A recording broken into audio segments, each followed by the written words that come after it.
Hello friends, आप सभी का स्वागत है श्याम पर क्लासेस में। आज हम लेकर के आए हैं क्लास 10th मैथ में एनसीईआरटी बुक से चैप्टर नंबर 3 एक्सरसाइज है 3.3। तो आज हम लोग पढ़ेंगे 3.3 एक्सरसाइज का पहला क्वेश्चन। पहले क्वेश्चन में तीन पार्ट, आपको चार पार्ट मिलेंगे, फर्स्ट सेकेंड थर्ड और फोर्थ। इन चारों पार्टों को हल करेंगे। और इसके पहले देखिएगा क्या कह रहा है। कह रहा है निम्न समीकरणों के युग्म को अर्थात समीकरणों के जोड़े को विलोपन विधि, कौन सी विधि से? विलोपन विधि तथा प्रतिस्थापन विधि से हल करना है। कहने का मतलब इन चारों क्वेश्चनों को दो विधियों से हल करना है। तो कुल मिलाकर के टोटल क्वेश्चन कितने बन जाएंगे आपके? 8 क्वेश्चन हो जाएंगे। ठीक है, चलिएगा तो हम विलोपन और प्रतिस्थापन विधि से हल करते हैं। देखिए भाई, जितने भी लोग चैनल पे पहली बार आए हुए हैं, अगर आपको विलोपन और प्रतिस्थापन की विधि के बारे में थोड़ा सा नॉलेज है तो ठीक है, क्वेश्चन यहीं से क्लास स्टार्ट करिए। यदि आपको थोड़ा भी बहुत ही भी समस्याएं हैं, थोड़ी बहुत समस्याएं हैं, तो आप जाकर के चैनल पे जाइएगा। मैंने वहां से एक बनाया है विलोपन बनाम प्रतिस्थापन विधि। ठीक है, वहां एक क्वेश्चन को बहुत बारीकी से समझाया है। पहले इस क्वेश्चन को देख लीजिए जाकर के, फिर आप यहाँ पर आइएगा, जिससे आपको इस क्लास के जो क्वेश्चन है ना बहुत अच्छे से समझ में आएंगे। ठीक है ना, तो क्लास को स्टार्ट किया जाए। तो आज का पहला क्वेश्चन क्या कहेगा, चलो तो देखिए क्या कह रहा है। पहला क्वेश्चन है x प्लस वाई बराबर 5। क्या दिया हुआ है? x प्लस वाई बराबर 5 और 2x माइनस 3y बराबर 4। इन इक्वेशनों को विलोपन और प्रतिस्थापन से दोनों हल करने हैं। तो पहले कोई एक विधि हल कर लेते हैं। किससे हल कर लेते हैं? पहले चलिए विलोपन से हल कर लेते हैं। पहले किससे हल करते हैं हम लोग? विलोपन विधि। चलो, तो पहली इक्वेशन क्या दी है? x प्लस वाई बराबर 5 दिया हुआ, समीकरण नंबर 1 बना देंगे। दूसरा क्या दिया हुआ है? 2x माइनस 3y बराबर 4, समीकरण नंबर 2। अच्छा देखो, विलोपन का मतलब होता है, यहाँ पर देखो दो चर हैं, एक चर x है और दूसरा चर क्या है? y। किसी एक चर को विलुप्त कर दीजिएगा। विलोपन का मतलब होता है किसी एक को गायब करिए। अब देखिएगा, हमें देखो पहले में x प्लस वाई है, यहाँ 2x माइनस 3y है। गायब आप उसे कर सकते हैं या विलुप्त आप उस चर को करेंगे जिनमें दोनों के गुणांक बराबर होंगे। यहाँ x, पहली समीकरण में x का गुणांक 1 है, दूसरी में 2 है। पहली समीकरण में y का गुणांक 1 है, दूसरी समीकरण में y का गुणांक -3 है। तो इनको बराबर करना पड़ेगा किसी एक समीकरण को। देखिएगा हम क्या करते हैं, अब करेंगे क्या, आप लिखेंगे समीकरण 1 में आप कितने से? 3 से क्या कर दें? गुणा। चलो कर देते हैं। तो समीकरण 1 ये है ना, इसमें 3 से आप गुणा करिएगा। 3 से गुणा करेंगे तो क्या बन जाएगा? बन जाएगा 3x प्लस 3y इक्वल 5 में 3 का कराएंगे कितना आएगा? 15। समीकरण नंबर क्या बनेगी? 3। अब देखो, एक को आपने 3 बना दिया है, अब समीकरण 2 3 को हल करना है। तो समीकरण 2 व 3 को जोड़ने पर क्या लिखेंगे आप? समीकरण 2 व 3 को अब देखो जोड़ेंगे कि घटाएंगे। देखो यहां पर भी y वाला -3y है दूसरी में, और तीसरी में प्लस का 3y। अगर चिन्ह दोनों के सेम होते हैं तो घटाया जाता है, यदि चिन्ह विपरीत होते हैं तो जोड़ा जाता है। याद रखना, ठीक है। तो समीकरण 2 व 3 को क्या कर दें? जोड़ने। चलो जोड़ देते हैं। तो समीकरण 2 क्या कह रहा है? कह रहा है 2x माइनस 3y बराबर 4 है। दूसरी क्वेश्चन क्या कह रहा है? 3x plus 3y equal 15। चलिए, तो यहां से क्या होगा, अगर यहां से वैल्यू निकालेंगे तो यहां से क्या आ जाएगा? माइनस के 3y प्लस के 3y कैंसिल हो जाएंगे। 2x और 3y कितने आ जाएंगे? बोलिएगा। 2x और 3y कितने हो जाएंगे? 5y। 5x बराबर कितना आएगा? 19। तो 5x बराबर 19 हो जाएगा। तो हमें निकालना क्या है? x का मान। चलो, 5x बराबर 19 है, तो x पर मान आ गया 19/5। अब क्या करिएगा? x का मान किसी समीकरण 1 में रख दो, चाहे समीकरण 1 में रख दीजिएगा, चाहे समीकरण 2 में रख दीजिएगा। तो क्या करेंगे, हम लिखेंगे x का मान समीकरण 1 में रखने पर। ये क्या कह रहा है? कह रहा है x प्लस वाई बराबर 5। x का मान रख देते हैं 19/5 प्लस वाई बराबर 5। हमें y का मान चाहिए, तो y बराबर क्या आएगा? 5। 19/5 प्लस का है, दूसरी छोर में जाएगा तो 19/5 का है हो जाएगा माइनस का। इसके बाद में कितना है? 1 एलसीएम ले लो, कितना मिलेगा? 5। तो 5 का 5 में क्रॉस कराएंगे क्या आएगा? 25। माइनस 1 का 19 में कराएंगे तो 19 आ जाएगा। तो यहां से देखिएगा मान कितना निकल के आ रहा है, तो यहां से y बराबर आ जाएगा कितना, 25 से 19 जाएगा 6/5। ये दो वैल्यू आ गई। एक x की वैल्यू देखिए ये निकल आई और y की वैल्यू यही क्या है, इन दोनों समीकरणों के हल है। x प्लस वाई बराबर 5 और 2x माइनस 3y बराबर 4। समीकरण में x का मान निकला 19/5 और y का मान निकला है 6/5। अब बताइए यहां तक किसी को कोई समस्या? इसी क्वेश्चन को अभी हम लोग प्रतिस्थापन विधि से हल करेंगे। प्रतिस्थापन विधि से तो हल करेंगे पर आंसर में कोई बदलाव नहीं होगा, आंसर ही आएंगे। ठीक है ना, चलिए चलते हैं तो प्रतिस्थापन से हल करते हैं। अब कौन सी विधि हल करेंगे हम लोग? प्रतिस्थापन विधि। प्रतिस्थापन विधि। चलो क्वेश्चन क्या था आपका? क्वेश्चन है x प्लस वाई बराबर 5। x प्लस वाई बराबर 5। समीकरण क्या बनाओगे? एक। दूसरी क्या है, कह रहा है 2x माइनस 3y बराबर 4। 2x माइनस 3y बराबर 4, समीकरण नंबर 2।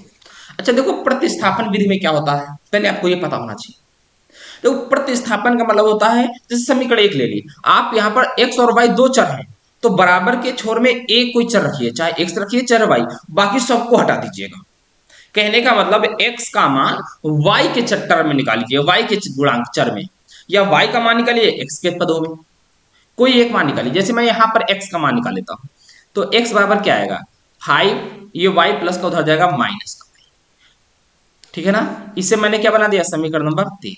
देखो x को मैंने हटा करके मतलब y उधर ले गया, x का मान निकला है y के पदों में। तो ये क्या क्या प्रतिस्थापन क्या है? अब ये x का मान समीकरण 2 में रख देंगे, x की जगह पर आप क्या लिखोगे, x का मान समीकरण 2 में रखने पर, समीकरण 2 क्या कह रहा था, कह रहा था 2x माइनस 3y बराबर 4। 2x पर क्या लिखना है, 5 माइनस वाई माइनस 3y बराबर 4। गुणा कराइएगा, 2 पंचे 10 माइनस का 2y माइनस का 3y बराबर कितना है 4। तो अब देखिएगा एक बात, यहाँ 35 नहीं है, क्या है 3y है, माइनस के 2y माइनस के 3y क्या हो जाएगा, माइनस के 5y बराबर 4 है। अब जो 10 पॉजिटिव का उधर जाएगा, निगेटिव का 10 हो जाएगा। ठीक है ना, तो यहां से y बराबर क्या आएगा, माइनस का 6 अपॉन, देखो माइनस 5 है कहां जाएगा, अपॉन में, माइनस में कैंसिल, क्या आएगा 6 अपॉन 5। तो y का मान निकल आया 6 अपॉन 5। ये लो, अब y का मान समीकरण 3 में रख दीजिएगा। क्या करेंगे, y का मान समीकरण 3 में रखने पर, 3 क्या कह रहा था, कह रहा है 3 समीकरण 3 x बराबर 5 माइनस वाई, एक्स बराबर 5 का मान 5 ही है, माइनस वाई का मान है 6 अपॉन 5। एक्स बार लासा ले लेंगे, कितना आएगा 5, तो 5 का 5 में गुणा कराएंगे 25 माइनस 6, तो x का मान कितना आ गया, x का मान आया 19/5। अच्छा आपने अभी विलोपन से हल किया था, ये कौन सी विधि है, ये प्रतिस्थापन विधि है। विलोपन में x और y के मान देखिए जरा सा, देखो x का मान 19/5, y का मान 6/5, और आप प्रतिस्थापन देखिएगा x का मान 19/5, y का मान 6/5। आंसर में मैंने बताया था कोई बदलाव नहीं होगा। अगर आप चाहते सर मेरा आंसर ये सही है कि गलत है, मैं इसकी भी जांच करा सकता हूँ, हर क्वेश्चन में तो नहीं जांच कराऊंगा चलिएगा, पर मैं इस क्वेश्चन में आपको जांच करा दे रहा हूँ। जो x और y की वैल्यू निकले है ना, आप कैसे गारंटी के साथ कह पाएंगे कि सर मेरी आंसर सही है। चलो आ जाओ थोड़ा सा देखो यहां पर कर लेते हैं, क्या करते हैं हम लोग उत्तर की जांच कर लेते हैं। उत्तर की जांच, उत्तर की जांच करेंगे तो क्या है, देखो x प्लस वाई दोनों के मान जोड़ दिए जाए तो 5 आना चाहिए। x का मान कितना है देखिएगा, कहोगे आप 19/5 प्लस y का मान 6/5 बराबर 5। हर कितना है 5, हर समान हो तो अंश जुड़ जाते हैं, तो 5 25 बराबर 5, 5 का नाम 5 5 25 आ गया, 5 बराबर 5। इसका मतलब है जो x और y के मान निकले हैं ना, ये 100%, अब इसको कोई भी गलत नहीं कर सकता है। समझ रहे ना। इस प्रकार से आपको क्वेश्चन लगाना है, कोई भी समस्या नहीं आएगी और समय समय पर आप उत्तर की जांच भी करते रहेंगे। चलो अब क्वेश्चन नंबर हम लोग आज का सेकेंड क्वेश्चन हल करते हैं, ठीक है ना। चलिए क्वेश्चन नंबर कौन सा है, क्वेश्चन नंबर सेकेंड। इसमें भी क्या कह रहा है, कह रहा है निम्न, वही बात है, 3x + 4y = 10 और 2x - 2y = 2। इनको भी प्रतिस्थापन विलोपन से हल करते हैं। जैसे हम लोगों ने पहले विलोपन से हल किया था, तो इनको भी विलोपन से हल करेंगे। तो क्या बनाते हैं, विलोपन विधि। पहले विलोपन विधि क्या कर रहा है, पहली समीकरण है 3x + 4y = 10। समीकरण नंबर क्या बनाओगे, एक। समीकरण दूसरी क्या है, 2x - 2y, 2x - 2y = 2। समीकरण नंबर 2। तो विलोपन में मैंने बताया था समीकरण एक व दो दोनों में या तो x के गुणांक या फिर y के गुणांक बराबर होने चाहिए। देखो क्या यहाँ पर देखते हैं, अगर हम देखें यहाँ पर x का गुणांक 3 है, यहाँ पर x गुणांक 2 है, क्या बराबर है, नहीं। यहाँ x का गुणांक y का गुणांक 4 है, यहाँ y का गुणांक 2। समझो। अच्छा अगर देखो एक जगह x में अगर देखें हम, तो यहाँ पर 3 लिखा है, मान लीजिएगा x, यहाँ पर 2 लिखा है, ये x है। अगर आप x को बराबर करना चाहोगे तो कितने से गुणा करोगे, तो इसमें आपको 2 से करोगे तब 3 दूनी 6x होगा, इसमें 3 से करोगे तब 3 दूनी 6 होगा। चलो ठीक है, ये भी कर सकते हो। दूसरा क्या, अगर y में देखोगे तो यहाँ 4y है, यहाँ 2y है, ठीक है। तो किसमें, अगर इसमें मैं 2 से गुणा कर दूं तो यहाँ 4y हो जा रहा है, यहाँ 4y लिखा है पहले से। कहने का मतलब अगर मैं y के गुणांकों को बराबर कर लूं तो केवल समीकरण 2 में ही गुणा करने से काम चल रहा है। पर अगर आप x के गुणांक को बराबर कर रहे हैं तो समीकरण 1 व 2 दोनों में गुणा करना पड़ रहा है। तो ऐसी कंडीशन आपको देखना होगा, पहले जांचना होगा कि किससे मैं किसमें गुणा कराऊं, ठीक है ना। जब ये सारे आप क्वेश्चन बार बार प्रैक्टिस करेंगे ना, तो ये आपको आराम से आ जाएंगे, इसमें ज्यादा कुछ जांचने की आवश्यकता नहीं है। तो हम लोग क्या करेंगे, समीकरण 2 में 2 से गुणा कर देते हैं। चलो लिखेंगे समीकरण 2 में क्या कर दे, 2 से गुणा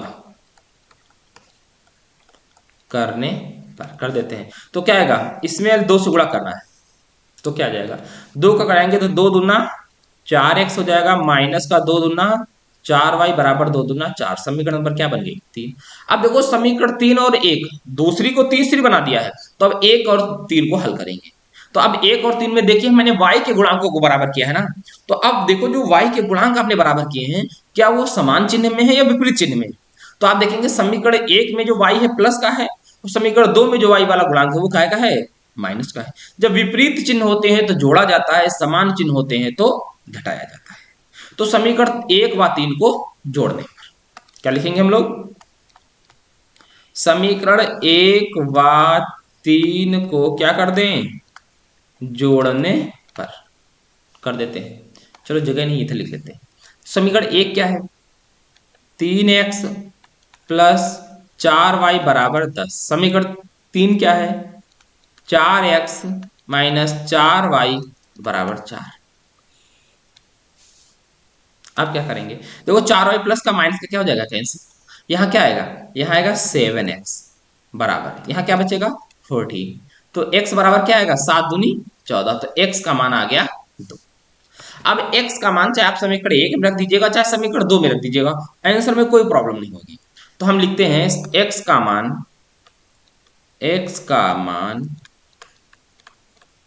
समीकरण 1 में रखने पर। समीकरण 1 क्या कह रहा था, कह रहा था 3x + 4y = 10। अब रख देते हैं 3 × x का मान 2 + 4y = 10। तो यहां से 4y बराबर क्या हो जाएगा, 10 लिखा है। अब 3 दूनी 6 प्लस का दूसरे छोर में जाएगा बराबर के, तो माइनस का 6। तो यहां से 4y बराबर कितना आ गया, 4। 4y = 4 आया तो y बराबर क्या हो जाएगा, 4/4, मतलब y का मान आ गया 1। ये x और y के मान निकल आए, ये वाला और ये दो आंसर है आपके, x और y के मान। कह रहा था हल कीजिए ना, तो आप क्या कहेंगे यहां से, तो x = 2 निकला है, y = 1 निकला है, यही आपके आंसर है। ये आपकी कौन सी विधि है, ये आपकी विलोपन विधि है। पेपर की दृष्टि से बहुत महत्वपूर्ण है, कई बार क्वेश्चन पूछे जाते हैं, इसलिए इनको 5 स्टार बना के रखिएगा। विलोपन विधि और प्रतिस्थापन विधि आनी चाहिए। चलो अब इसी क्वेश्चन को हम लोग लगाएंगे कौन सी विधि से, प्रतिस्थापन विधि से। चलो प्रतिस्थापन विधि। क्वेश्चन लिखते हैं। पहला क्वेश्चन क्या करा, 3x प्लस 4y बराबर 10। 3x प्लस 4y बराबर 10, समीकरण नंबर 1। दूसरी क्या कह रहा है, 2x माइनस 2y बराबर 2। 2x माइनस 2y बराबर 2, समीकरण नंबर 2। ठीक है। अच्छा देखिएगा, एक बात को समझिएगा। अब देखो, मैंने इसको प्रतिस्थापन से रखना है। मैंने अभी पहला क्वेश्चन से बताया था कि x को एक पक्ष में रखिए और y सब उठानी चाहिए। लेकिन ये सारी कहानी से पहले अपने आप को, दिमाग को खपाना होगा, समझना होगा मैं किसको प्रतिस्थापन कर दूं, किसका मान रख दूं, जिससे कैलकुलेशन आसान हो जाए। पता नहीं आपने देखा नहीं, को सोचा नहीं, x का मान y में निकालना था, आपने पहले समीकरण से निकालने लगे, अपान में 3 चला गया, कटा नहीं किसी से, बाद में परेशान, नहीं आ रहा है, कैलकुलेशन बहुत लंबा हो रहा है। पहले दिमाग सोचो। दोनों में देखिएगा, ये देखेंगे कि दोनों में जो x और y के गुणांक हो, जिसका मान निकाले, दोनों क्या होनी चाहिए, या तो सम होनी चाहिए। पहले क्या होनी चाहिए, सम संख्याएं होनी चाहिए। जैसे मैं देख रहा हूं, यहाँ दो 3x है, यहाँ 2x है। अगर x के पदों में निकालेंगे मान, यहाँ x का रखेंगे तो 3 और 2 कटेगा नहीं आपस में। अगर यहाँ y में देखिएगा 4y है, यहाँ 2y। अगर मैं यहां से 2y का मान निकाल लूं तो यहाँ 4y में 2y बन जाएगा, क्योंकि 4y में 2 होते हैं 2y, तो 2 इंटू 2y लिख देंगे। तो कुछ अगर मान लो आपने यहाँ से 3x का मान निकालेंगे, यहाँ 3x पूरा नहीं रख पा रहे, x का निकालना पड़ रहा है, तो हम समीकरण 2 से करते हैं। किससे, समीकरण 2 से। समझिए मेरी बात को, समीकरण 2 से क्या करते हैं, 2 से करेंगे। देखिए क्या है, 2x माइनस 2y बराबर 2 है। ये जो y वाला है इसको उधर उठा ले जाओ, तो 2y का हो जाएगा प्लस का, बराबर, अब क्या बचा 2x। अब ये जो है 2 ये इधर उठा लो, तो 2x माइनस का 2 हो जाएगा। अब यहां से देखिएगा हमारे पास 4x है ऑलरेडी, यहाँ पर देखो इसमें 4y है। 4y को मैं लिख, देखो 4y कहीं हो तो इसे मैं लिख सकता हूँ 2 गुणे 2y। अब 2y पूरा मान रख सकते हैं, पर अगर मैं x का निकालता तो ऐसा नहीं संभव था। इसीलिए अपने दिमाग को सोचिए पहले, ऐसा नहीं कि बस देख लिए क्वेश्चन गधे की तरह मैथ करने लगे। समझिए, अपने दिमाग को समझाइए कि फिर दिमाग कॉमन सेंस के तौर पे फिर आप लगाइए किस प्रकार से मुझे लगाना है।